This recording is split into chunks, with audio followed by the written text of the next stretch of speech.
여러분 안녕하세요.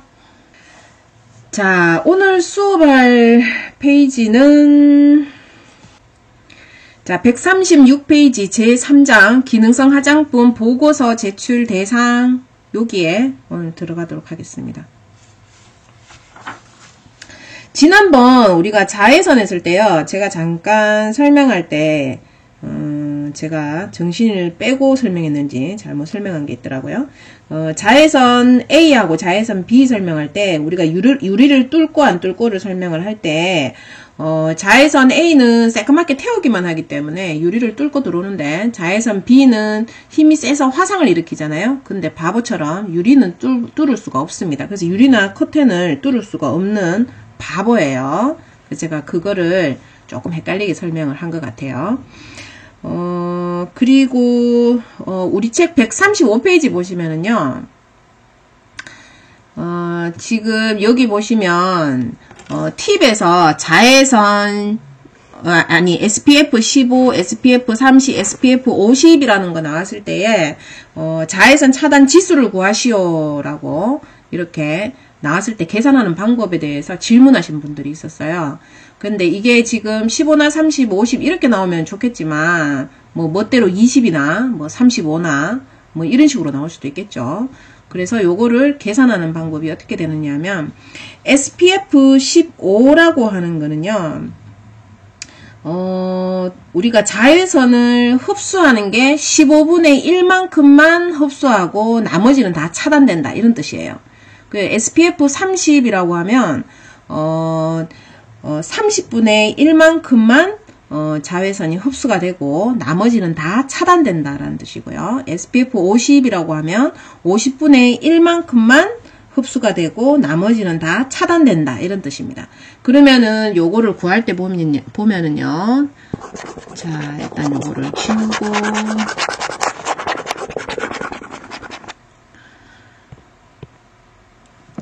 자, 만약에 SPF 15를 계산한다라고 하면 자, 우리가 흡수율을 먼저 계산을 하고 그 다음에 우리가 차단율을 계산을 해요. 그러면은 흡수율을 계산한 뒤에 이제 차단율을 계산할 때는 100 빼기 흡수율을 계산하면 차단율이 나옵니다. 그러면 흡수율에서는 아까 SPF 15라고 하면 15분의 1만큼 흡수하고 나머지는 차단한다라고 제가 얘기를 했었죠. 그죠? 그래서 15분의 1은 1 나누기 15 해야 되죠. 그러면 1 나누기 15 저는 산수를 좀 모호하는 관계로 계산기를 두들겼습니다. 그러면은 0.066 정도가 나옵니다. 0.066인데 여기에 퍼센트로 되어 있기 때문에 우리가 퍼센트로 계산할 거예요. 그래서 곱하기 100을 해주죠. 곱하기 100을 해주면 그러면 보자 6.6인가요? 6.6% 나오네요. 그러면 100에서 6.6을 빼주면 하면은 100 빼기 6.6 하면 얼마죠? 93.4인가요? 93.4% 이렇게 나오는 거예요. 그래서 흡수율은 6.6%고요. 차단율은 93.4% 이렇게 나오죠. 그래서 반올림해서 4를 버리고 약 93% 제가 이렇게 적어놓은 거예요. 만약 계산하라고 하면 소수점 아래 한 자리까지 적으시오 이러면은 93.4 이렇게 적을 수가 있어야 되는데 이런 시험 문제가 나올지 어떨지는 모르겠지만 나는 머리가 좋아서 한번 해볼래 이런 사람은 도전해 보시기 바랍니다. 어떻든 SPF 15 하면은 15분의 1만큼 흡수된다. SPF 20이라고 하면 20분의 1만큼 흡수된다. 30은 30분의 1만큼 흡수되고 나머지는 차단된다. 이렇게 기억을 하시면 계산하는 방식이 다 똑같으니까 계산할 수가 있습니다. 문제는 시험 칠 때 보면 뭐 계산 뭐해서 틀리겠습니까? 시간이 모자라서 틀리지. 네, 계산 문제가 많이 나오진 않을 것 같아요. 우리가 지금 사회 시험에서 보면 계산 문제가 거의 안 나왔죠. 2회, 3회에서는 아주 악독하게 굉장히 많이 나왔었는데 예, 시험 문제가 좀 많이 줄고 했었어요. 근데 어떻든 계산 문제 간단하게 한 문제 정도는 나올 수가 있습니다. 많이 나오면 두 문제고 아니면 한 문제 정도 나올 수 있는데 계산이 좀 복잡한 경우에는 사실 시험 제일 마지막에 푸는 게 맞고요. 왜냐하면 객관식이죠. 그죠? 정답을 항상 찾아서 객관식으로 적도록 되어 있기 때문에 사실 뭐 시간이 부족하면 깬돌을 집어도 되지 않습니까? 그래서 계산식은 제일 마지막에 푸는 게 가장 좋습니다. 자, 오늘은 우리가 기능성 화장품을 허가받는 방법에 대해서 들어가 볼 건데요. 기능성 화장품은 허가를 받으려고 하면 두 가지 방법이 있습니다. 하나는 심사를 하는 방법이 있고요. 하나는 보고서를 제출하는 방법이 있습니다.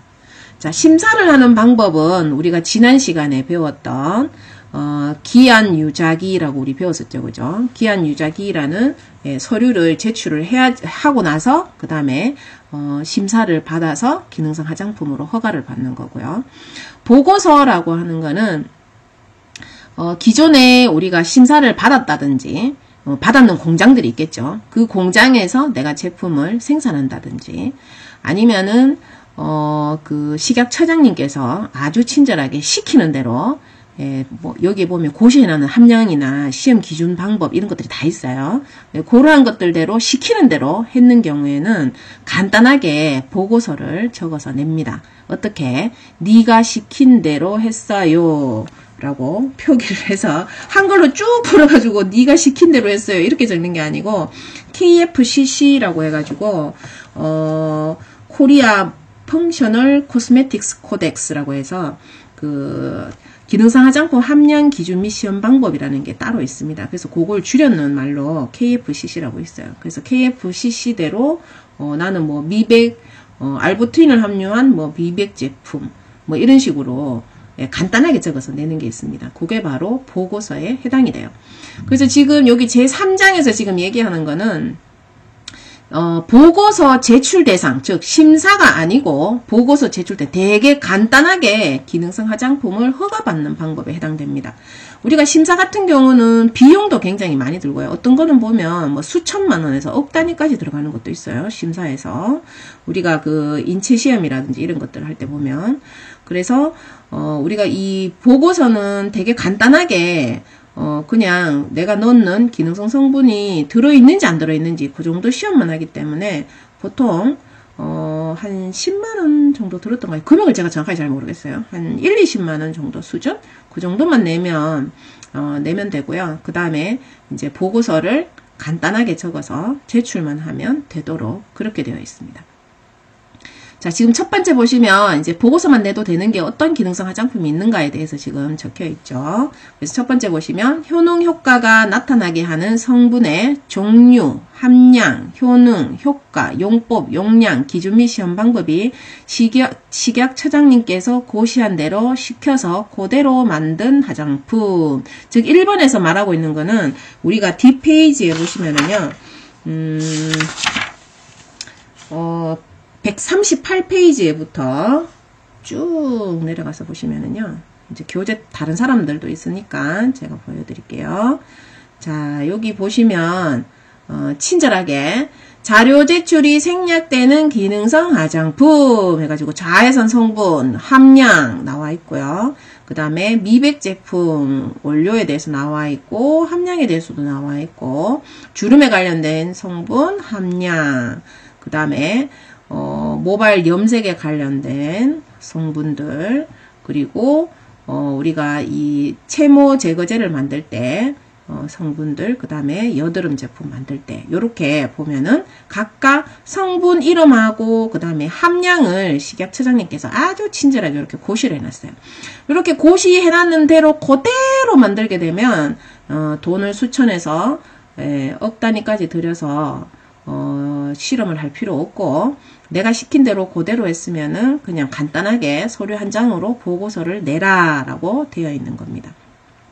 근데 지금 여기에 요 내용에서는 보면 이 치오클라이콜릭산이 80%짜리가 3에서 4.5% 들어갔다는 거를 우리가 증빙할 수 있는 시험을 해야 되는데요. 그러한 시험 방법을 식약처장님이 시킨 대로만 하면 됩니다. 근데 우리가 그 법을 뒷부분에 넘어가면은요. 그건 조금 이따 더 넘어갈게요. 요거를 어떻게 시험하는지에 대해서 고시해놓는 게 따로 또 있어요. 근데 만약에 시험 방법이 고시가 안 돼 있으면 그 시험 방법에 관련되어 있는 서류는 별도로 다시 내야만 됩니다. 그래서 지금 요 앞에서 지금 하는 말이, 자, 여기 앞에 어디까지 가야 되나? 자, 여기에서 보시면 1번에서 지금 하고 있는 말이요. 식약처장님께서 고시한 원료 이름, 그 다음에 그 원료를 얼만큼 써야 되는지, 앞에 효능효과라는 거는 뭐 미백이냐 주름이냐 이런 뜻이죠. 그죠?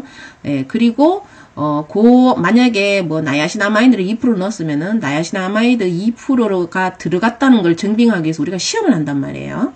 그 시험을 할 때에 어떠한 기준으로, 어떠한 시험 방법으로 했는가에 대해서 우리가 보고서를 냅니다. 그래서 식약처장님께서 시킨 방법대로 그대로 했으면은 요것도 또 기준 및 시험 방법이라는 서류 자체를 제출을 안 해요. 근데 보면은 뭐 예를 들어서 앞에서 여기까지, 여기서 2까지는 고시가 되어 있고 뒤에 기준 및 시험 방법이 고시가 안 된 경우가 있습니다. 그런 경우에는 기준 및 시험 방법에 서류를 다시 내도록 그렇게 되어 있어요. 그래서 어떻든 친절하게 모든 돈을 다 들이지 않도록 식약처장님께서 친절하게 뭐 효능과 용법과 용량과 기준 및 시험 방법까지 싹 다 고시를 했는 것도 있고, 어떤 거는 기준 및 시험 방법만 고시해놨고, 어떤 거는 뭐 함량하고 용법까지 싹 다 해놨는 것도 있습니다. 그래서 이런 것들에 해당되는 것들은 처장님이 하라는 대로만 했는 것들은 보고서만 제출하면 된다라는 뜻이에요. 자, 두 번째 보시면은요, 이미 심사를 받았다라고 되어 있죠. 아까 우리가 기능성 화장품은 심사와 보고서 두 가지가 있다 그랬잖아요. 허가받는 방식이. 그래서 이미 심사를 받았는 화장품 같은 경우에는 다시 심사가 필요가 없습니다. 그냥 요런 거 요 집에 가서 만들어 갖고 요렇게 만들어서 팔아요 라고 보고서만 제출하면 되겠습니다. 그래서 이미 심사받은 제조사에 우리가 보통 OEM 생산을 되게 많이 하죠. 그죠? 그 다음에 책임 판매업자. 원래 화장품은 책임 판매업자가 주인이라고 했잖아요. 이미 심사받은 제조사에서 만들거나 아니면 책판업자가 심사를 받은 경우도 있어요. 우리가 기능성 화장품을 검사받는다고 해서 무조건 책판업자가 검사를 받는 건 아니고요. 제조사가 심사를 받아서 검사 그 자격을 가지고 있는 경우도 있고, 책판업자가 검사를 받아서 그 자격을 가지고 있는 경우도 있습니다. 그 외에 연구기관, 연구소죠. 그죠? 예, 연구소에서 이러한 것들을 직접 심사받아서 기능성 화장품을 가지고 있는 경우도 있습니다. 자, 이러한 경우에는 우리가 심사가 아니라 보고서로 대처할 수가 있습니다. 즉 이미 심사를 받았기 때문이죠. 그래서 이미 받았던 이러한 화장품에 들어가 있는 여기 밑에 보시면요, 효능 효과 나타내는 원료를 그대로 함량 똑같이 집어넣어라 이렇게 되어 있죠. 그죠? 예, 규격 및 함량을 그대로 똑같이 했는 경우에 해당되고요. 그 다음에 효능 효과 부분에서 보시면은 자외선 차단 기능성 화장품의 경우 자외선 차단 지수의 측정값이 마이너스 20 이하의 범위에 있는 경우에는 같은 효능 효과로 본다. 이게 굉장히 중요해요. 그래서 마이너스 20%까지는 그 함량이 부족하더라도 네, 같은 지수로 본다라는 뜻에 해당이 되거든요. 그래서 여러분들 주의해서 봐주시고요. 그 다음에 기준 및 시험 방법도 완전히 똑같아야 되고, 용법, 용량도 똑같아야 되고, 그 다음에 이제 중요한 게, 다른 거는 그냥 별로 중요한 내용은 아니에요. 그냥 읽어보시면 되는데, 제형이 무조건 똑같아야 됩니다. 다른 화장품들 같은 경우에 보면, 예를 들어서 우리가 미백이라든지, 주름이라든지 이러한 제품들은요, 우리가 뭐 토너라든지 로션, 크림 이런 데에 만약에 나야신아마이드가 2% 들어가 있다. 이러면은 토너를 바르든 로션을 바르든 크림을 바르든 하루에 바르는 양이 일정합니다. 일정하기 때문에 내가 얼굴에 발리는 양이 아주 일정하다는 거죠. 그래서 제형에 상관없이 무조건 다 우리가 똑같은 제품이다. 이렇게 봐주거든요. 제형이 조금 바뀌어도. 그런데 자외선 차단제 같은 경우에는 만약에 액제라고 하면은 물로 되어 있기 때문에 아주 피부에 얇게 발리잖아요. 그죠? 근데 크림제면 어떻게 돼요? 두껍게 발리죠.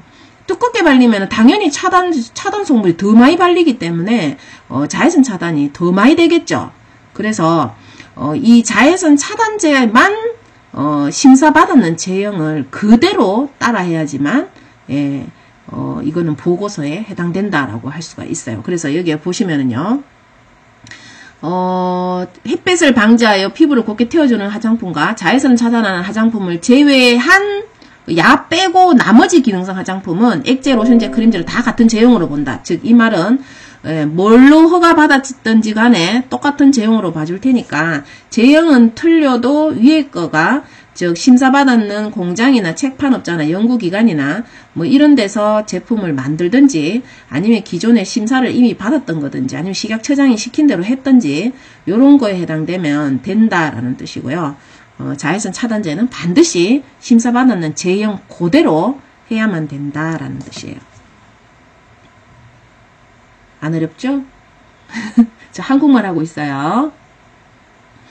자, 세 번째 보시면 이미 심사를 받은 기능성 화장품 및 식품의약품안전처장이 고시한 기능성 화장품과 비교하여 다음 강목사항이 모두 같은 품목의 화장품 갈로가 억수로 기네요. 모두 같은 화장품 즉 밑에 보면 제가 조금 쉽게 적어놨는데요. 이미 심사받았는 자외선 차단제에다가 그 식약처장님께서 고시한 대로 나야신 아마이드를 2%만 넣어서 혼합한 경우 이미 심사받았는 자외선 차단제에다가 나야신 아마이드 0.04%를 넣은 경우 즉 앞에 거는 심사가 완료된 상태고요. 뒤에 거는 처장님께서 시킨 대로 만든 거죠. 그죠? 처장님이 시킨 대로만 하면은 무조건 심사 안 받고 보고서로 대체할 수 있다라고 얘기하셨기 때문에 처장님께서 시킨 대로만 추가를 더한 거죠. 추가를 더했는 경우에도 심사가 아닌 보고서로 대처하겠다라는 뜻이에요. 요게 중요합니다. 요게 아마 작년 하반기에 하반기쯤에 6월 이후에 바뀌었을 거예요. 아마 이 법이. 그래서 요 부분 네, 기억을 해 두시기 바랍니다. 요거 아직 시험 문제 한 번도 안 나왔었는데요. 이번 시험 문제 나올 수도 있습니다. 그래서 심사가 아니라 보고서에 해당된다. 요렇게만 그냥 알고 계시면 되겠습니다. 자, 여기에 보면 이제 제4장에서는요. 자료 제출이 생략되는 기능성 화장품의 종류라고 해서 우리가 앞에는 우리가 금방 받는 거는 뭐냐면 시행규칙에 나와 있는 법을 본 거예요. 그럼 시행규칙보다 더 세부적인 게 규정이죠. 그죠? 세부 규정. 시행규칙은 그냥 중제목 정도로 중분류 정도로 그냥 보시면 되고요. 그 다음에 좀 더 세분화 시켜놨는 게 이제 세부 규정이라고 보시면 됩니다. 그래서 3장을 세부 규정으로 나눠놨는 법이라고 할 수가 있죠. 그래서 위에 거랑 내용이 겹칠 수가 있습니다. 그래서 여기에서 자료 제출이 생략되는 기능성 화장품 종류라고 해서 기능성 화장품 심사에 관한 규정이라고 해서 세부 규정으로 지금 나와 있죠. 제6조에 지금 나와 있는 내용인데요. 자, 기능성 화장품 기준 및 시험 방법. 국제 화장품 원료집 ICID 및 식품의 기준 및 규격에서 정하는 원료로 제조되거나 제조되어 수입된 기능성 화장품의 경우에 제4조 제1호 나목 친절하게 제가 갈로로 적어놨죠. 안전성에 관한 자료를 말합니다. 안전성에 관한 자료의 자료 제출을 면제한다라고 되어 있죠. 즉 안전하다는 거를 인정해준다는 뜻이잖아요. 그죠? 안전하다는 걸 인정해준다라고 하는 거는 기준 및 시험 방법이 적혀 있는 대로 그대로 그 시험 방법을 실시를 했고요. 그 다음에 국제 화장품 원료집에 있는 원료를 사용했거나 식품을 사용했다라고 되어 있기 때문에 안전성에 관한 자료를 제출한다라고 제출을 면제한다라고 되어 있습니다.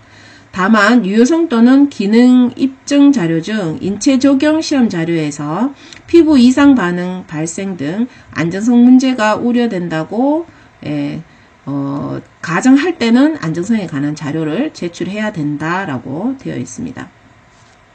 그래서 이 부분이 아마 시험 문제에 나왔던 걸로 제가 기억을 하는데요. 여러분들이 주의 깊게 봐주셔야 될 것 같아요.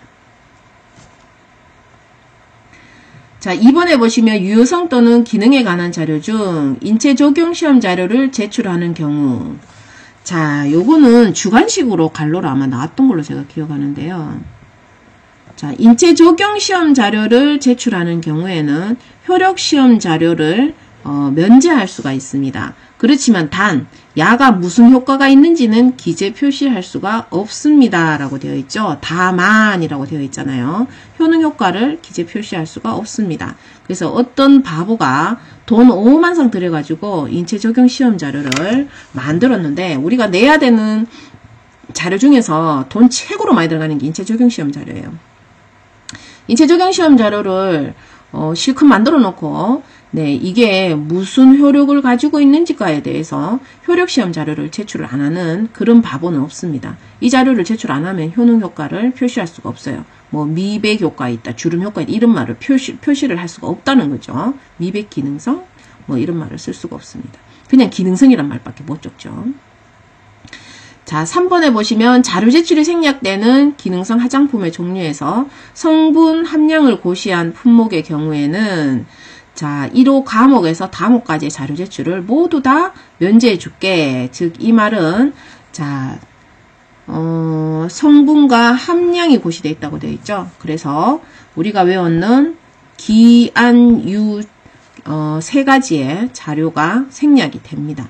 요건 뒤에 가면 한 번 더 나옵니다. 정리되어 있는 게. 지금은 그냥 가볍게 읽어보시기 바라고요. 시험은 요거 1번하고 2번이 갈로로 시험 문제 잘 나오니까 그 부분만 봐주시고요. 밑에 거는 뒤에서 제가 한 번 더 설명을 할 거예요.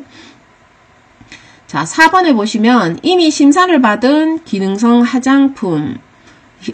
화장품과 그 효능 효과를 나타내게 하는 원료의 종류, 규격 및 분량, 용법, 용량이 동일하고, 즉 이 말은 심사받았는 화장품하고 똑같이 같은 원료하고 같은 원료를 같은 양만큼 넣었다는 뜻이에요.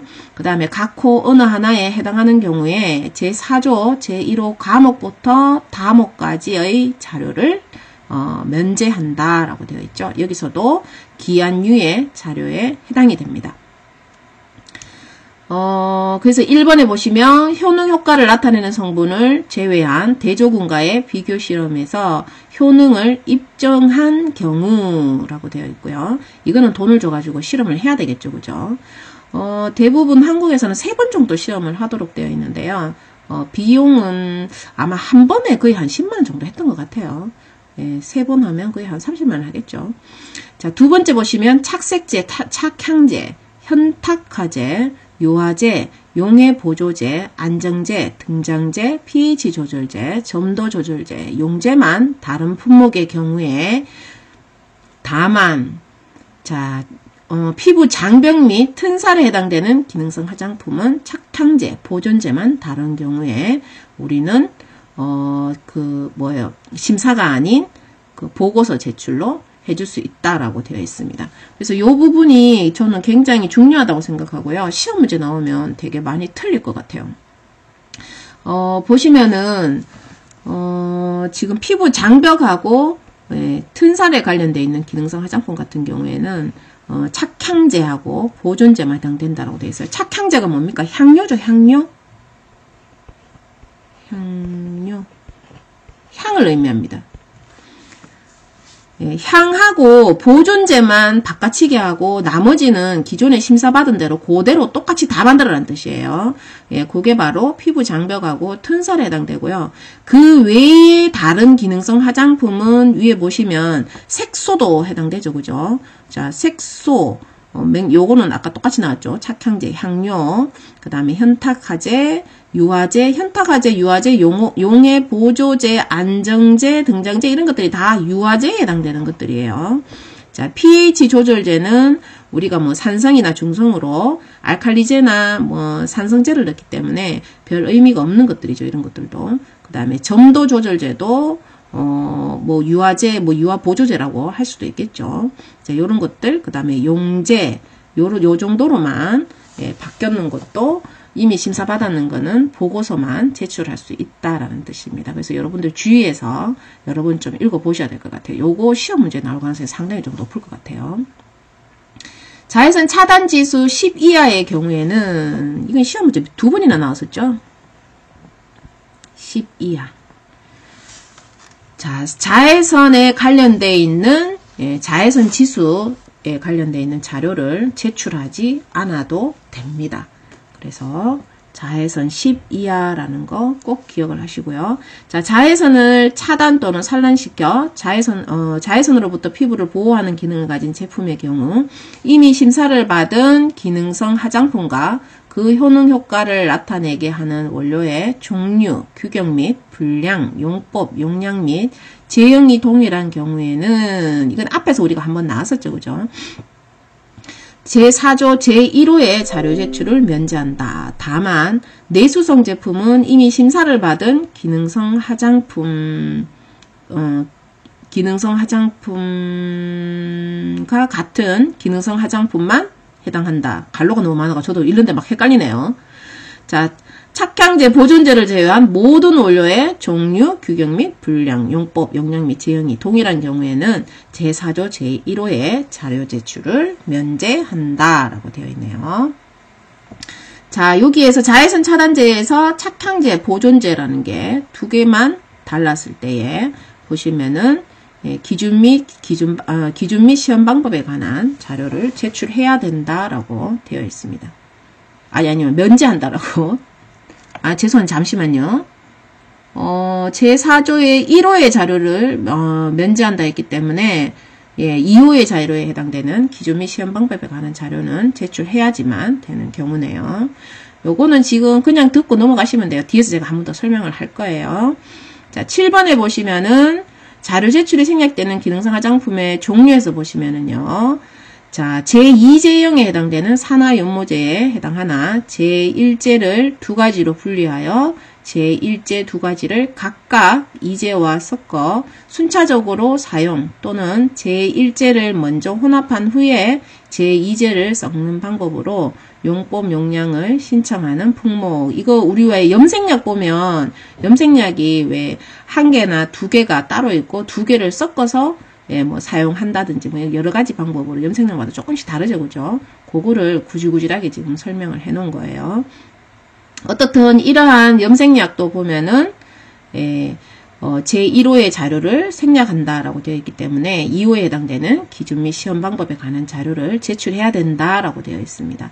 이 부분이 뒤에 넘어가면 굉장히 많이 헷갈려요. 그래서 제가 시험 치기 전까지 설명을 한 3번 정도 제가 반복적으로 할 거예요. 이게 이해하는데 상당히 조금 어렵기 때문에 자, 일단 이 부분은 너무 어렵기 때문에 제가 별표한 부분만 외워주시고요. 갈로 쳤는 부분만 외워주시고 여기는 넘어가도록 하겠습니다.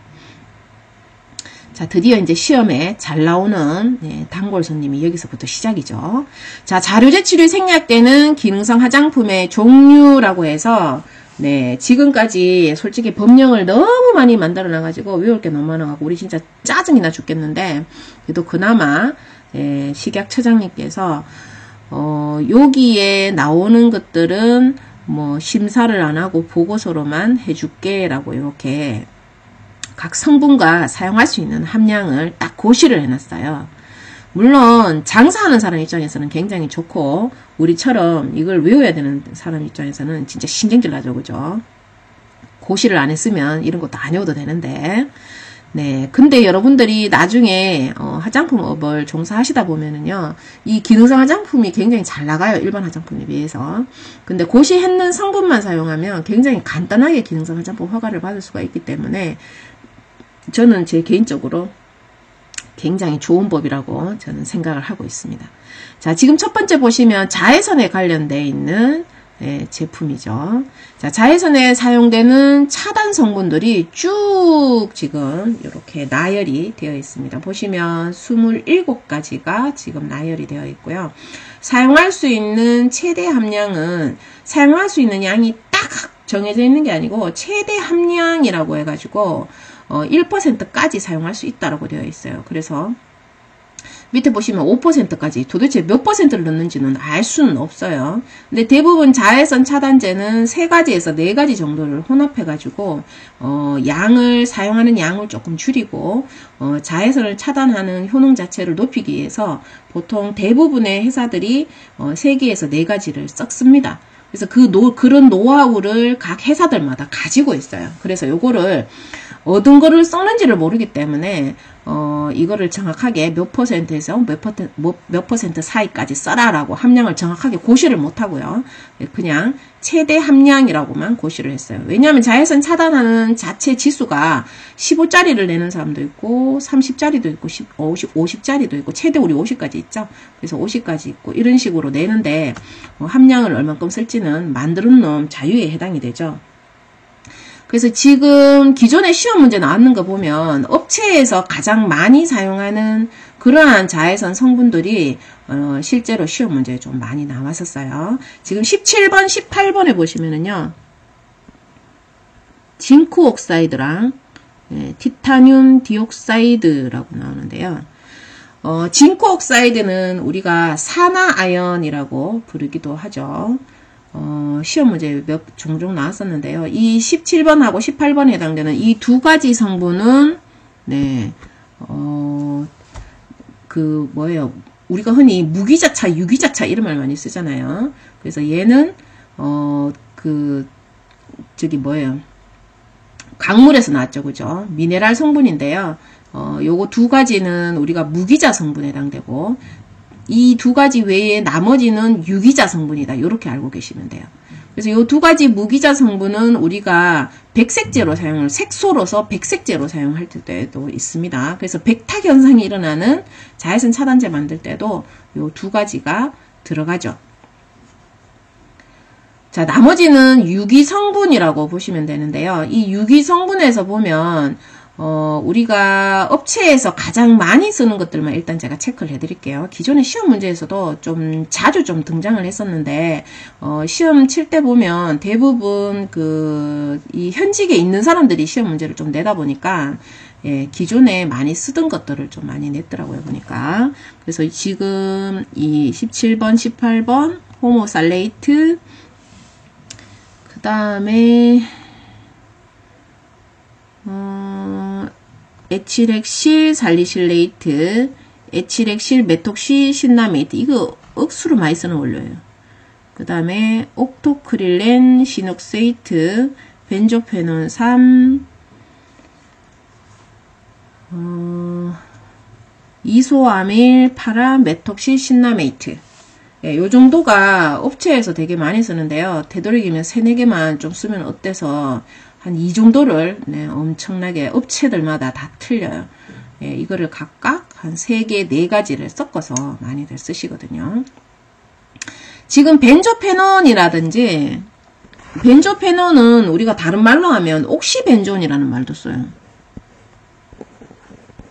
옥시벤존. 자, 이 벤조페논 3하고요. 에틸엑실 메톡시 신라메이트 이거는 지금 대부분 회사들이 자외선 차단제에 우리나라 자외선 차단제 거의 대부분 다 들어가 있어요. 메틸엑실 메톡시 신라메이트는 엄청나게 많이 쓴다라고 보셔야 되고요. 그래서 저는 요 퍼센트는 꼭 알아두는 게 좋지 않겠나 저는 이렇게 보고 있습니다. 그래서 요 2가지를 굉장히 많이 쓰고 전 세계적으로 굉장히 많이 쓰는데 난데없이 미국 하와이에서 산호초 다 죽인다고. 요 2가지 성분은 산호초 죽이는 성분이라서 요거 2가지 들어가는 자외선 제품은 절대로 수입 금지, 사용 금지 이런 거 발표했죠. 그죠? 그래서 하와이에서는 사용을 할 수가 없어요. 그래서 좀 별나 터졌고, 우리는 좀 많이 쓰는 원료에 해당이 됩니다.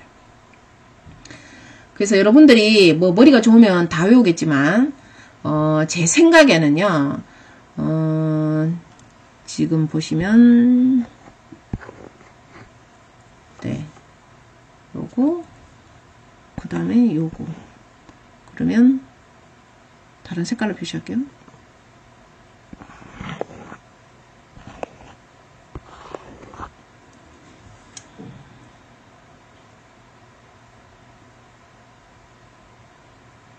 네, 요 정도는 꼭 외워두시는 게 좋을 것 같아요. 나머지는 시험 문제 나오면 깬 또 집는 거를 저는 추천드리고요. 다 외운다는 거는 머리가 터질 것 같아요. 네, 뭐 다 외우실 수 있으면 외우시면 되겠습니다. 지금 보면 사실 이거 5%짜리가 굉장히 많죠, 그죠? 예, 5%짜리가 굉장히 많고 나머지 퍼센트를 외우고 나머지는 뭐 5%다 이렇게 해도 되는데, 근데 그렇게 외우기에는 사실 이 화장품 원료가 너무 많아요. 뒤로 넘어가면 계속 나오거든요. 퍼센트에 해당되는 그 시험 문제는 대부분 한 문제 내지 두 문제 정도 나오는데요. 보통 오지선다에서 나오면 어느 정도 깬또를 짚을 수 있도록 되어 있습니다. 그 대충 그냥 눈 크게 뜨고 보시면은 내가 한두 개만 외우고 있어도 맞출 수 있을 정도로 그런 식으로 나오니까 너무 퍼센트에 목은 매지 마시고요. 제일 중요한 거는 지금 이 자외선 차단제에서 성분보다는 뒤로 넘어갔을 때 미백에서 시험 문제에 굉장히 많이 나오죠. 지금 이번에 보시면은 미백제에 해당이 되는데요. 내가 미백 기능성 화장품을 허가를 받으려고 하면 여기에 있는 성분을 쓰고 옆에 적혀 있는 함량만큼 정확히 집어넣으면은 네, 자료를 생략해 주겠다. 보고서로 대체할 수 있도록 심사를 안 받아도 되도록 그렇게 해주겠다라고 식약처장님이 아주 친절하게 시험 문제에 이렇게 법으로 고시를 해놨습니다. 근데 시험 문제가 이렇게 처음에는 우리가 1회나 그 2회에서는 이렇게 간단하게 외우면은 나올 수 있도록 사실 이 미백은 여러분들이 싹 다 외워야 되는 상황이죠. 싹 다 외워야 돼요. 싹 다. 근데 다 외워야 되는데 근데 점점 가면서 시험 문제가 어떻게 나왔느냐 하면 4단원하고 짬뽕으로 섞어서 나왔죠. 4단원에서 맞춤형 화장품에서 고객하고 상담하면서 또 꼭 출연하는 고객들이 보면 진상들이에요. 진상들. 꼭 오면은 이 진상들은 뭐 미백제는 뭐 지용성으로 써주시오. 뭐 주름제는 뭐 수용성을 써주시오. 뭐 이딴 식으로 얘기를 합니다. 그래서 여러분들이 미백제와 이 DPA제에 나오는 이 주름 개선제에서 원료의 성격도 정확하게 아셔야 되는 거예요. 수용성이냐 지용성이냐 이 부분을 정확하게 알아야 되는 부분이죠. 그래서 여기에 보시면은 우리가 유용성이라고 적혀있는 거 당연히 우리가 수용성이 아니라 유용성에 해당이 되겠죠. 그리고 여기에 아스코빌이라는 말 들어가는 거 있죠. 아스코빌 이게 다 비타민C 유도체라고 보시면 돼요. 비타민C 유도체. 자, 어떻든 우리가 지용성에 해당되는 것들은요. 여기 네모에 보면은 제가 친절하게 잘 적어놨죠. 유용성 감초 추출물이나 알파비사보롤 써보신 분들 되게 많으시죠. 그죠? 얼굴이 빵빵해지고 네. 그리고 얼굴이 하얘진다 이래가지고 사람들이 굉장히 좀 많이 쓰는 그런 원료에 해당이 됩니다. 아스코빌 테트라 이소팔미테이트라는 제품, 요러한 것들이 다 지용성에 해당이 됩니다. 보자. 이 제품하고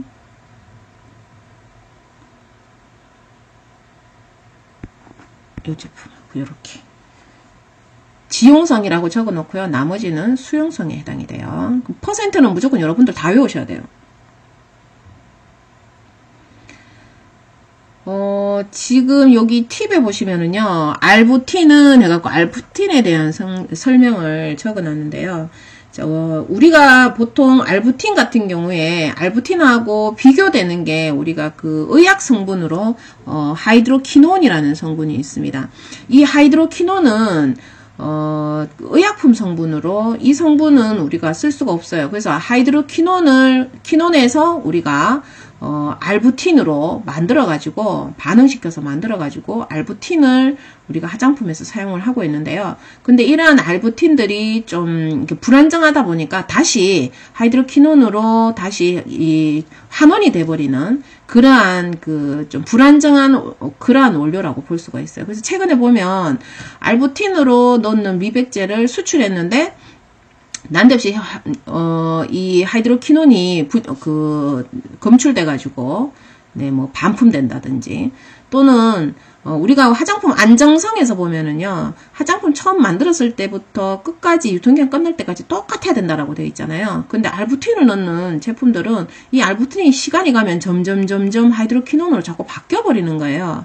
그래서 자꾸 문제가 되다 보니까 요즘 시중에 나와 있는 미백제들 보시면 알부틴 들어가는 원료 찾기가 상당히 좀 어렵죠. 그래서 그 나야시나마이드가 대부분 굉장히 좀 많이 들어가 있는데요. 근데 어떻든 이러한 알부틴을 넣어가지고 만약에 미백제를 만들게 되면은요, 우리가 이 알부틴의 성분이 몇 % 들어가 있는지에 대해서 우리가 실험을 하거든요. 그때 보면은 사실 내가 하이드로퀴논을 의도해서 넣지는 않았지만은 이 알부틴 자체가 하이드로퀴논에서 왔다 보니까 얘가 아주 미약하게나마 검출이 됩니다. 그래서 그거를 화장품에서 봐주는 게 뭐냐면은 1ppm 이하까지는 그냥 검출이 돼도 봐줘요. 왜냐하면 알부틴 자체가 하이드로퀴논에서 왔기 때문이죠. 그죠? 그래서 이 하이드로퀴논은 보면 어떤 역할을 하느냐면 피부를 굉장히 하얗게 만들어버려요. 도미나크림이 의약품인가요? 하여튼 그게 하이드로퀴논 성분으로 제가 알고 있어요. 그래서 피부가 너무 하얗게 되면은 얼룩이 생길 수가 있습니다.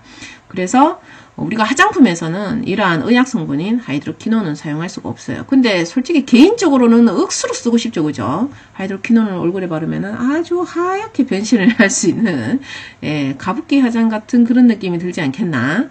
예, 그렇게 생각할 수도 있겠죠. 어떻든 이러한 알부틴은 보시면은요, 티로시나제를 억제하여 멜라닌 형성을 억제한다라고 되어 있죠. 예. 알부틴은 멜라닌이 만들어지는 것을 억제시키고요. 우리가 보통 나야신 같은 경우에는 이 멜라닌이 그 각질 형성 세포로 전달되는 것을 억제시켜주는 그러한 역할을 합니다. 그래서 저는 개인적으로 미백제 만들 때 보면 알부틴이 하는 역할과 나야시나마이드가 하는 역할이 약간씩 다르기 때문에 저는 두 개를 섞어서 개인적으로 좀 많이 쓰는 편이에요. 그래서 이 기미 때문에 네, 좀 힘들 때는 예, 저는 그 두 가지를 섞어서 쓰는 거를 저는 추천을 많이 드리는 편입니다. 어떻든 알부틴은 하이드로퀴논하고는 예, 별개로 구분된다라는 것과 우리가 알부틴을 넣는 제품들은 하이드로퀴논 자체가 예, 아주 미약하게 검출될 수가 있고 1ppm까지는 검출이 돼도 상관이 없다라고 이렇게 알고 계시면 되겠습니다. 여러분들 ppm 단위에 대해서 아시나요? 1%가 10,000 ppm인 거 아세요? 1%가 10,000 ppm이에요.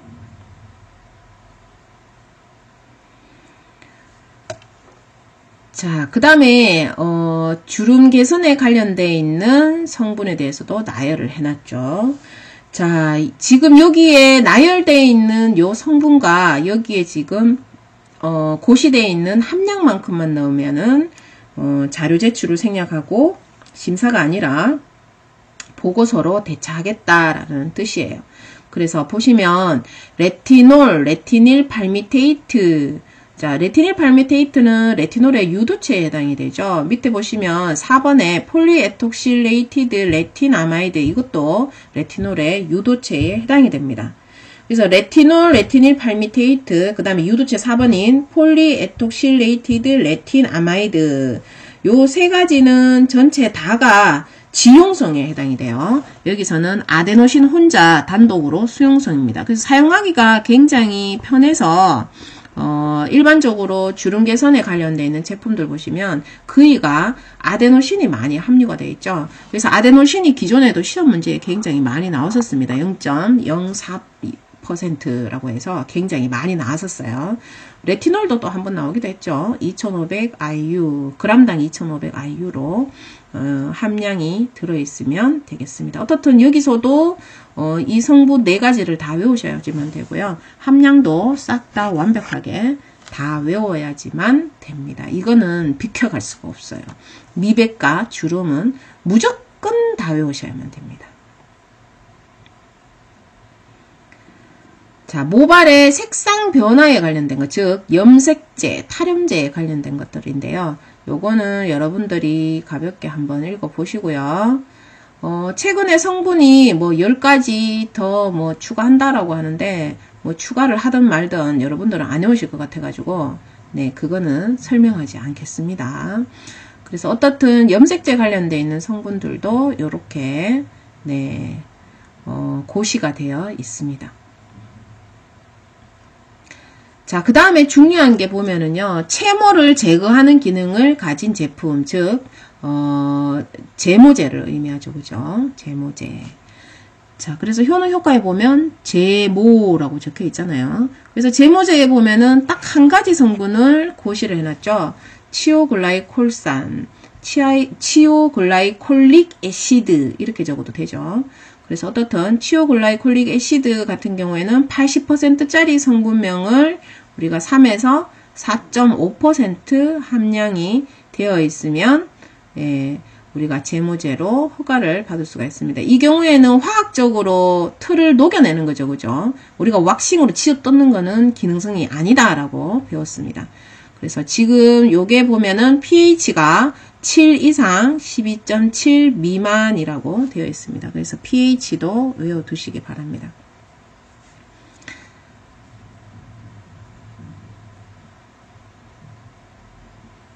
자, 그 다음에 여드름에 관련되어 있는 제품인데요. 여드름은 우리가 씻어내는 제품만 우리가 화장품에 해당된다라고 지난 시간에 배웠습니다. 그래서 여드름 같은 경우에는 폼 클렌저라든지 바디 클렌저라든지 씻어내는 제품만 해당이 돼요. 뭐 샴푸도 여드름 샴푸라고 낼 수도 있겠네요. 머리맡에 있는 여드름 때문에 그렇게 할 수도 있으니까. 자, 여드름 피부에 관련되어 있는 거는 살리실릭 애시드라고 해서 이 살리실릭 애시드를 0.5%를 사용하면은 자료 제출을 생략해 주겠다라고 지금 되어 있습니다. 그래서 지금 이 살리실릭 애시드는 뒤로 넘어가면은요, 얘가 보존제로 사용되기도 해요. 그래서 되게 많이 헷갈리는데요. 그거는 뒷부분에 가서 설명을 하겠습니다. 여기서 설명하면 여러분들 너무 헷갈리기 때문에. 그래서 여기서 외워주시는 거는 살리실릭 애시드가 0.5%만 들어갔을 때는 여드름으로 허가 받으려고 할 때에 심사가 아닌 자료 제출로서 보고서로서만 허가를 쉽게 내주겠다 이런 뜻에 해당이 됩니다. 씻어내는 제품만 해당이 된다라고 되어 있죠.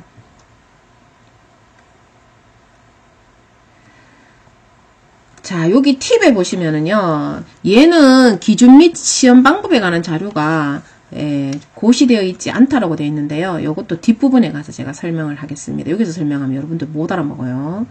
자, 7번 탈모에 관련되어 있는 제품이라고 되어 있는데요.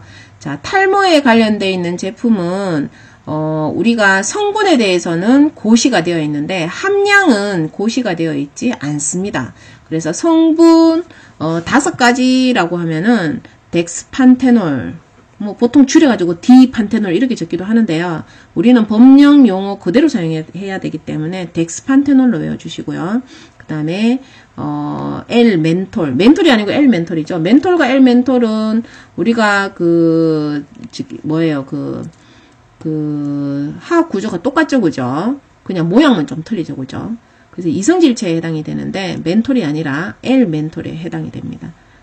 자, 비오틴, 징크피리치온, 징크피리치온액 50% 이렇게 5가지가 탈모에 관련되어 있는 기능성 성분으로 고시가 되어 있습니다.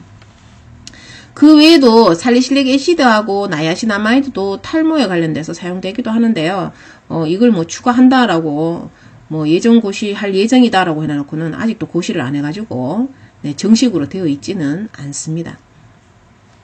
그래서 여러분들은 요 위에 부분 것만 지금 외워주시면 될 것 같아요. 그래서 시험 문제에 L-멘톨이 시험 문제에 한번 나왔었고요. 그 다음에 징크피리치온도 한번 나왔었죠. 그죠? 얘하고 주관식으로 적는 게 한 번씩 다 나왔었어요. 자, L-멘톨이라고 하면 멘톨이 뭐냐 하면 박하의 결정체에 해당됩니다. 박하의 결정체이기 때문에 얘는 굉장히 여러분들 파스 알죠? 파스 바르면 시원하잖아요. 그 파스가 시원한 이유가 멘톨 성분 때문에 그래요. 그래서 이 멘톨 자체의 성격이 이렇게 시원한 그런 느낌을 주는데요. 시험 문제 나올 때 어떻게 나왔느냐 하면 법령에 나와 있는 성분 이름 그대로 적으라고 되어 있었어요. 탈모로 탈모 증상을 완화시켜주는 성분으로 고시되어 있는 성분이라고 했었거든요. 그래서 L-멘톨이라고 적어야지만 정답이었고 멘톨이라고 적으면 틀렸습니다. 그래서 그런 형태로 되어 있었고요. 보시면은 멘톨은 에탄올이나 에테르에 쏙 잘 녹고 제가 적었지만 뭐 글씨가 조금 이상하네요. 에테르에 잘 녹고 물에는 잘 안 녹아요. 그래서 보통 저는 멘톨을 화장품에 사용할 때는요. 향료나 뭐 에센셜 오일 또는 에탄올에 저는 녹여가지고 많이 부어서 씁니다. 보통 비누 만드시는 분들 같은 경우에는 그 에센셜 오일에 녹이시면 굉장히 잘 녹아요. 네, 그런 식으로 해서 넣어서 사용을 하죠. 어떻든 외우실 때 L-멘톨, 뭐 앞에 영어로 L 적어도 되고 한글로 L-멘톨 적어도 상관이 없습니다. 그래서 나머지 부분은 여러분들이 한번 쭉 읽어보시고요. 자, 덱스판테놀이라고 있는데요. 흔히 시중에 보면 판테놀 크림이라고 해서 많이 팔죠. 그래서 판테놀 크림은 뭐 아토피나 뭐 보습을 굉장히 많이 주기 때문에 많이 팔고 있는데 사실 이 판테놀 같은 경우에도 뭐 많이 넣는다고 해서 피부에 자극도가 있다든지 이런 것들 자체가 없어요. 그래서 지금 보면 함량이 고시되어 있지 않습니다. 그리고 3번에 보시면 비오틴도 나오는데요. 여러분들이 비오틴 먹는 탈모제로 여러분들이 많이 알려져 있어서 잘 아실 거예요. 그래서 비오틴이 우리가 샴푸에 넣거나 또는 뭐 두피를 뭐 마사지하는 뭐 토너나 뭐 이런 마사지 크림 뭐 이런 데도 많이 넣기도 합니다. 그래서 비오틴도 되어 있는데요. 함량이 전혀 고시되어 있지 않죠.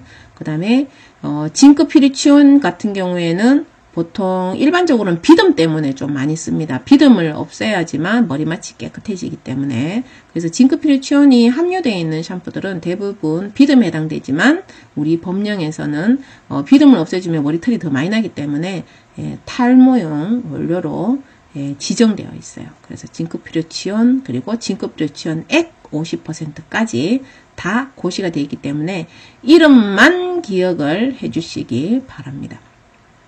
이 징크피리치온 같은 경우에는 시험에 화학 기호로 시험 문제가 한번 나왔었는데요. 화학 기호로 나오니까 순간 사람들이 당황했죠. 근데 머리가 좋은 사람들은 어떻게 했어요? 징크가 아연이라는 뜻이잖아요. 그죠? 근데 우리 원료에서 보면 아연이 들어가 있는 징크라는 말이 들어가 있는 게 우리가 징크 옥사이드 해서 산화아연, 자외선 차단제 성분하고 지금 여기 탈모에 징크피리치온하고 두 가지밖에 없어요. 두 가지 중에서 깨또 짚는 거죠. 그죠?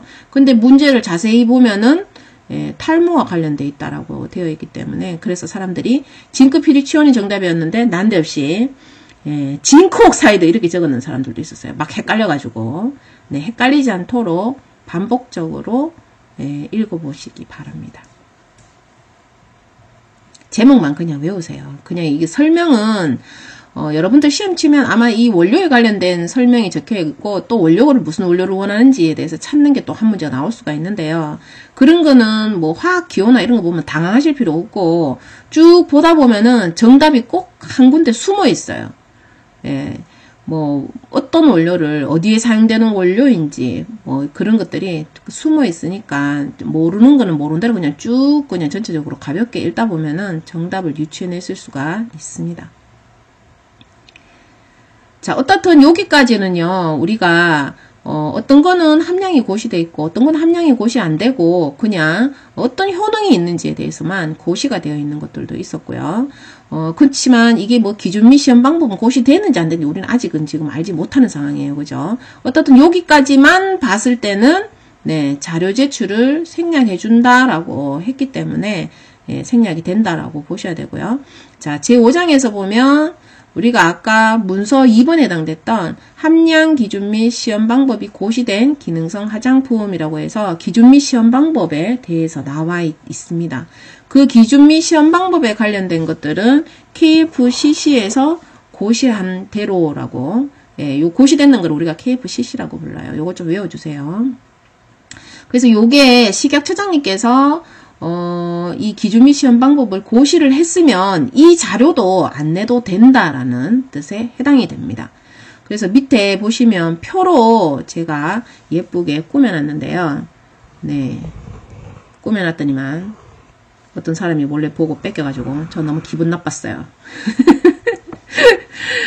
자, 고시 방법에서 보시면 효능 효과를 나타내는 성분, 즉 미백이냐 주름이냐 탈모냐 뭐 이런 말, 네, 어떤 효능을 갖고 있느냐, 그리고 몇 %를 써야 되느냐, 이렇게 함량이 고시되어 있으면 요 세 가지 자료를 생략해 준다라고 되어 있었어요. 근데 기존에 21년도 책을 보시면 제가 여기 자외선에 관련되어 있는 자료도 적어놨거든요. 근데 헷갈릴 것 같아서 제가 일단은 뺐어요. 왜냐하면 자외선에 관련되어 있는 자료는 이미 심사를 받은 경우에는 생략이 되는데 심사를 받은 게 아니고 식약처장님께서 그냥 고시만 했는 경우에는 서류를 다 내야 돼요. 법적으로는. 네, 다 내야 되는데 법령에서는 생략이 된다라고 되어 있죠. 그래서 그게 실전하고 많이 헷갈리실 것 같아서 일단은 뺐습니다. 지금 여기 적힌 대로만 그냥 외우시면 될 것 같아요. 자, 효능 효과를 나타내는 성분과 함량이 고시되어 있는 경우는 우리가 기안유가 생략이 됐었죠. 기안유. 자외선은 얼만큼 차단되는지는 지수가 무조건 있어야 되기 때문에 일단은 그거는 보류를 해놓도록 하겠습니다. 자, 그래서 이 자료 명칭을 정확하게 제가 다 외워야 된다고 지난 시간에 제가 설명을 했었고요. 그래서 첫 글자만 기안유라고 외우라고 했습니다. 원래 자외선까지 포함하면 기안유 자기 이렇게 됐었죠. 그죠? 기준 및 시험 방법에 관한 자료까지 포함해서. 그래서 기준 및 시험 방법에 관한 자료까지 요 시험 방법까지 고시가 되어 있으면 요것도 자료가 생략이 됩니다. 결론은 야도 있고 야도 있으면 아무 자료도 내지 않는 거죠. 싹 다 생략이 되는 거예요. 근데 생략 일부만 되고 일부는 안 되는 것도 있고 얘는 생략이 되는데 얘는 생략이 안 되는 이런 경우도 있습니다. 그래서 요 앞부분하고 요거하고 연관지어서 요 표를 외우시면 돼요.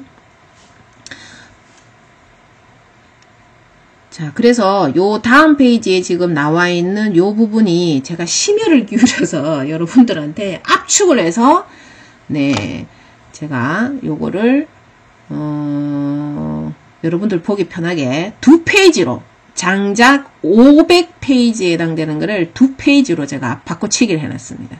500페이지를 보면 여러분들 허폐가 희뜩 뒤집어질 것 같아가지고요. 자, 기능성 화장품의 기준 및 시험 방법에 관한 자료는요, 근 한 500페이지 정도가 되는데요. 그거를 여러분들이 직접 찾아서 보시면은, 내용이 어떻게 되어 있느냐 하면, 제일 처음에 기준 및 시험, 피부 미백에 도움을 주는 화장품의 각조라고 해가지고, 당나무 추출물 해가지고, 당나무 추출물 원료에 대한 함량 기준 및 시험 방법이 고시가 되어 있고요. 그 다음에 재료에 관련되어 있는 제재, 우리가 제품의 제형, 제재가 제품의 제형이에요. 이렇게 제재에 관련되어 있는 거는 고시가 안 되어 있어요. 이 칸에는 곤란하죠. 왜?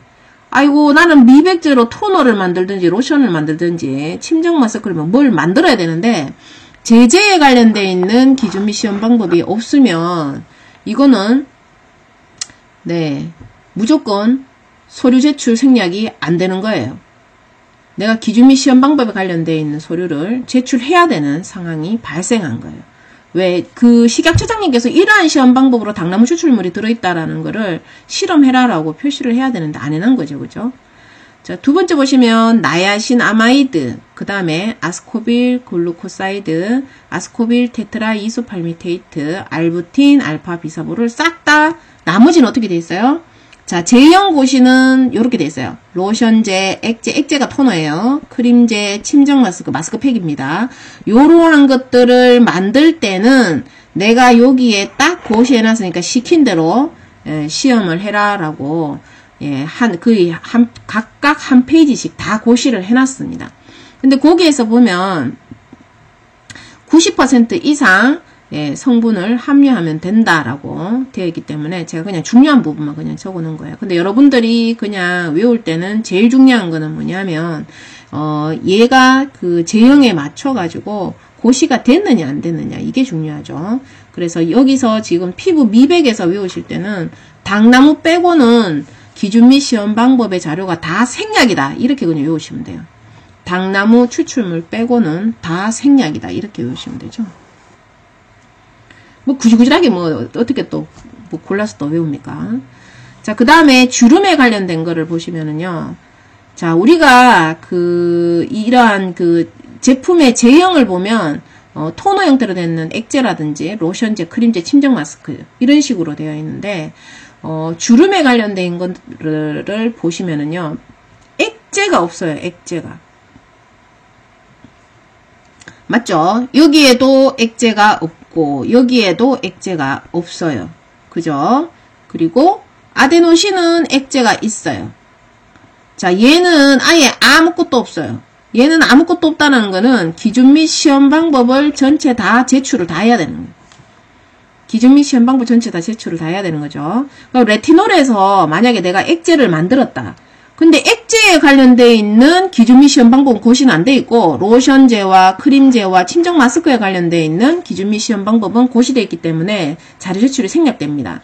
근데 만약에 내가 레티놀 들어가는 액제를 만들었어요. 그러면은 기준 및 시험 방법 자료를 내야 됩니다. 왜? 식약처장님이 그거는 고시 안 했어요. 왜? 아, 이거 유용성인데 네가 토너를 뭐 어째 만들었길래 일단은 나는 네가 똑바로 못 만들 수도 있으니까 액제는 고시 안 할래 이렇게 해서 안 해놓은 거예요.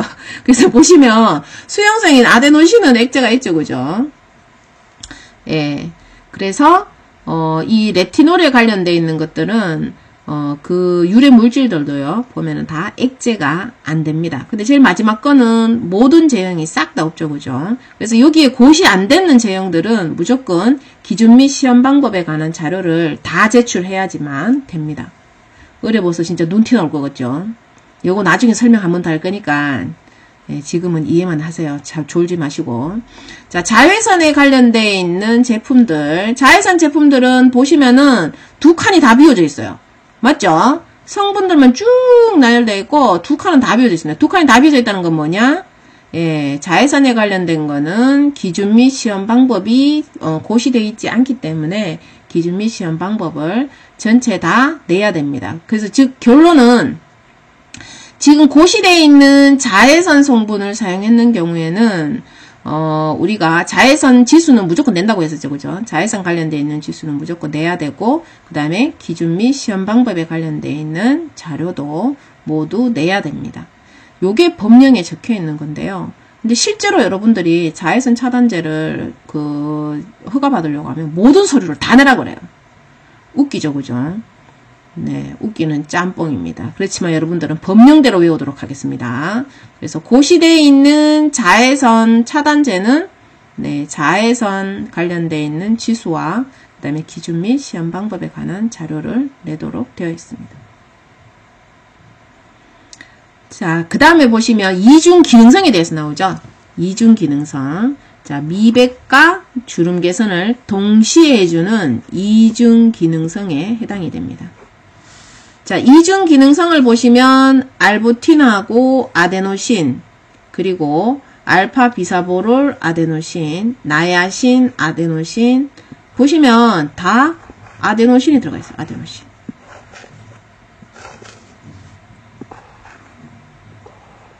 맞죠? 자, 아데노신이 다 들어가 있는 네, 이중 기능성 제품에 해당이 됩니다. 자, 요 경우에는 옆에 보시면 제재가 보시면은요. 로션제, 액제, 크림제, 침정 마스크 얘는 지금 제재가 전체 다 해당돼요. 그죠? 그리고 지금 유용성 감초 추출물 들어갔는 데는 요 부분은 침정 마스크가 없어요. 얘는 마스크가 없습니다. 그리고 아스코빌 글루코사이드 같은 경우에는 액제라고 해서 토너 형태밖에 지금 안 되죠. 요것만 지금 고시되어 있는 거예요. 나머지는 없어요. 나머지는 지금 없는 상태고. 자, 알부틴하고 레티놀이 지금 들어가 있는 경우, 레티놀이 들어가 있는 경우에는 지금 크림밖에 안 된다라고 되어 있어요. 왜냐면 레티놀이 분리가 잘 일어나거든요. 그래서 크림제만 고시가 되어 있고 나머지는 없는데 내가 만약에 뭐 로션제나 침정 마스크나 액제 만들려면 기준 및 시험 방법을 제출해야만 됩니다. 그래서 여기에 제형 고시가 되어 있어야 됩니다. 제형 고시가. 그래서 이중 기능성은 저는 시험 문제 한번 나올 것 같아요. 얘는 이때까지 한 번도 안 나와가지고 얘는 한번 나올 것 같습니다. 안 헤어지는데요. 이 사람은 일단 뭐 아데노신 들어가는 이중 기능성과 알부틴과 레티놀 요렇게만 외우시든지요. 자, 그 다음에 보시면 모발의 색상 변화, 즉 연모제죠, 그죠? 연모제 관련된 것들은 종류가 너무 많아가지고 제가 귀찮아서 안 적었어요. 여러분들 뭐 외우지도 않으실 거고.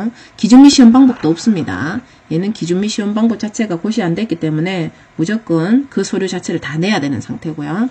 자, 채모를 제거하는 제품 제모제 같은 경우에는 우리가 치오글라이콜릭 애시드 80%짜리를 사용한다라고 되어 있었고요. 제형고시는 크림밖에 안 됩니다.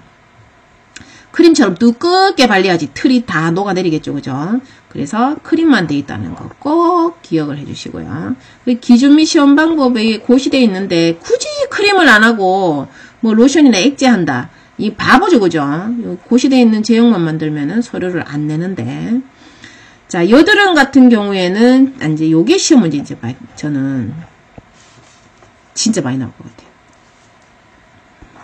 자, 여드름에 관련되어 있는 거는 무조건 씻어내는 인체 세정용만 해당이 됐었죠, 그죠? 씻어내는 제품만 해당이 됐었는데, 이 살리실릭 애시드를 사용했는 제형이 고시되어 있지 않습니다.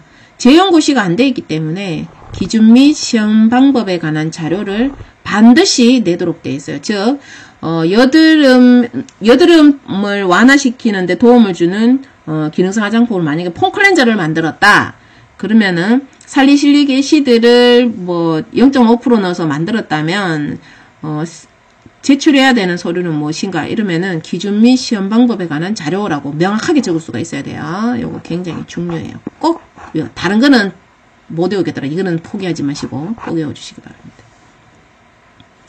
자, 그 외에도 탈모는 제가 기준 및 시험 방법에 관한 자료가 절대로 고시되어 있지 않다고 얘기했었죠. 그죠?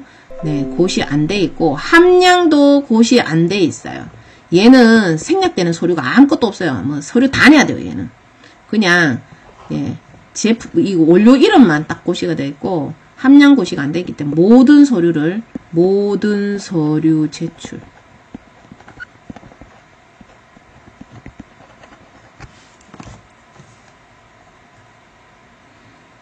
어려워 죽겠죠, 그죠? 그래서 지금 설명했는 요 부분은요, 제가 나중에 요 법령에 해당되는 책을 제가 인쇄해 놓은 게 있거든요. 예전에는 공구를 저희가 인쇄해서 사용하기도 했었는데, 제가 바쁜 관계로, 네, 택배 보는 게 너무 힘들어서 못 하겠더라고요. 그래서, 요거는 제가 인쇄했는 거를 나중에 영상으로 보여드리면서 제가 한 번 더 내용을 안에 지금 줄여서 적어놓은 거를 펴가지고 제가 내용을 한번 보여드릴 거예요. 그래서 보여드리면서 강의를 할 건데요. 그거는 제가 카톡에서, 두 번째 강의할 땐 제가 카톡에서 강의를 할 거예요. 그래서 카톡에서 강의할 때, 그때, 한 번 더 이해를 하시면 되니까 지금은 그냥 외워야 되는 부분만 체크하시고 이해만 하시고 넘어가시면 되겠습니다. 어려워 죽겠죠? 자, 기능성 화장품의 양도 양수, 즉 고생해서 돈 5만원 들어가지고 심사를 받아놓은 경우에는 남한테 팔기도 합니다. 그래서 양도 양수 자체가 가능해요. 그래서 양도 양수 계약서만 있으면 되거든요. 그냥 가능하다라는 거 알고 계시면 되고요. 그 다음에 기능성 화장품의 기재 표시사항, 즉 우리가 1차 포장이나 2차 포장에 표시할 때에 표시하는 내용에 대해서 지금 여기에 나오고 있습니다. 그래서 이 부분은 여러분들이 전체적으로 한번 쭉 한번 읽어보시고요. 시험 문제 잘 나오는 부분은 이 부분이에요. 자외선 차단 지수 SPF는 측정 결과에 근거하여 평균값으로부터 마이너스 20% 이하 범위 내 정수로 표시한다라고 되어 있죠. 그리고 여기 평균값이 23일 때에 정수 범위는 19에서 23이다 라고 되어 있어요. 즉 23에 대한 마이너스 20%가 19니까 그래서 19에서 23이라고 요게 갈로로 시험 문제 나왔던가? 객관식이었던가? 제가 기억이 잘 안 나네요. 요거 어떻든 한 번 더 나올 가능성이 좀 높으니까 여러분들이 외워주시고요. 그 다음에 SPF는 50까지밖에 없어요. 그래서 50 이상은 그냥 50 플러스로만 표시한다라는 거 굉장히 중요합니다. 이거 5분에 시험 나올 가능성이 좀 높아요. 이게 주관식으로 나올 가능성이 좀 높습니다.